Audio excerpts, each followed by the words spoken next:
UAE's National Security Advisor will travel to Tehran tomorrow in the latest sign of warming ties between Iran and Gulf states. And this comes as Syrian Foreign Minister is already there in Tehran. So we are joined by Yiftach Burman here in Israel and Simon Henderson in Washington to talk about this. Mr. Henderson, let's start with you. What's cooking over there? Very good question, and there could be several things cooking. It's fascinating the amount of foreign visitors who have been moving from place to place, and Sheikh Tahnoun, the UAE National Security Advisor, will be in Tehran tomorrow, and this is possibly the most, in Israeli terms, possibly the most crucial meeting. Mr. Burman, about the UAEs, the Gulf states, aren't they worried about a nuclear Iran? They're supposed to be, right? Well, of course, they're very concerned, I think, maybe possibly more than Israel even. But they have no other choice but to do what they're doing right now, to try and circumvent whatever is going on in the conversations between the P4+1, because there's nothing going on there. So they're going for their own back channels, and as we can see today, front channels are part of the play. Let me ask you both, can Iran rebuild its reputation around the Arab world? And if so, how, Mr. Henderson? Rebuild its reputation? I think it's very satisfied with its reputation.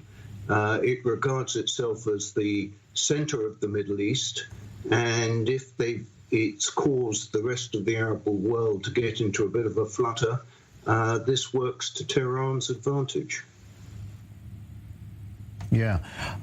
Well, you know, they were like treated as the bully of the neighborhood, Mr. Henderson, after all. So they have some work to do in terms of rebuilding trust. Trust is a strange concept to use when applying to international relations in general and the Middle East in particular. It comes down to a simple equation. How does the UAE, the United Arab Emirates, simultaneously get on well with Israel and get on well with Iran?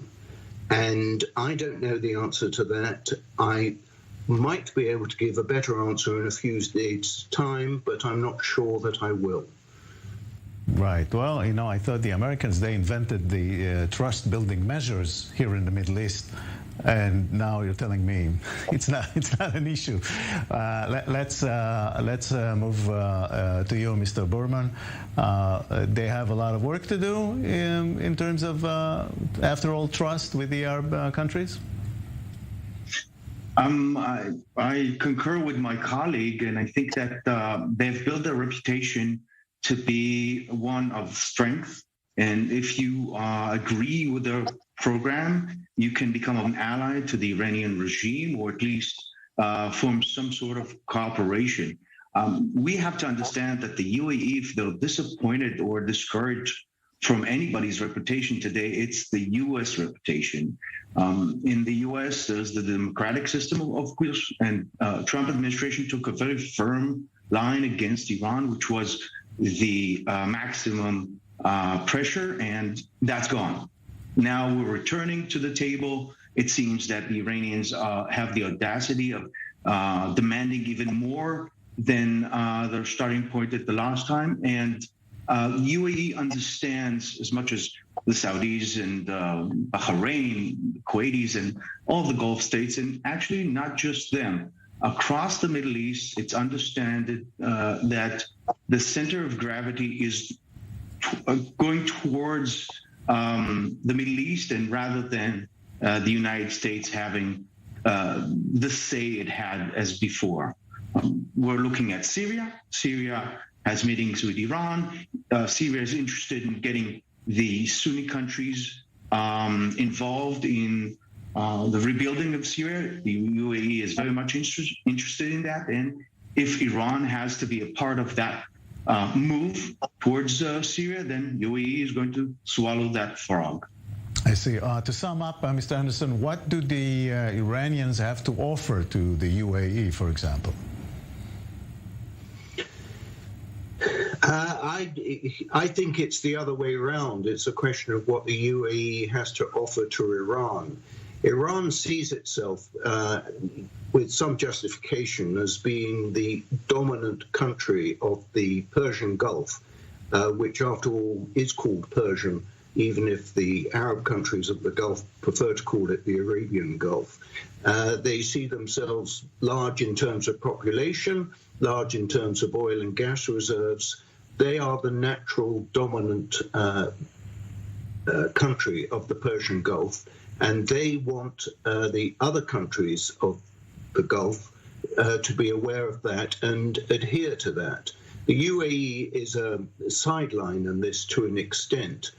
Saudi Arabia is the nearest to a rival to Iran on this, and we've yet to see how Riyadh might play with contacts with Tehran.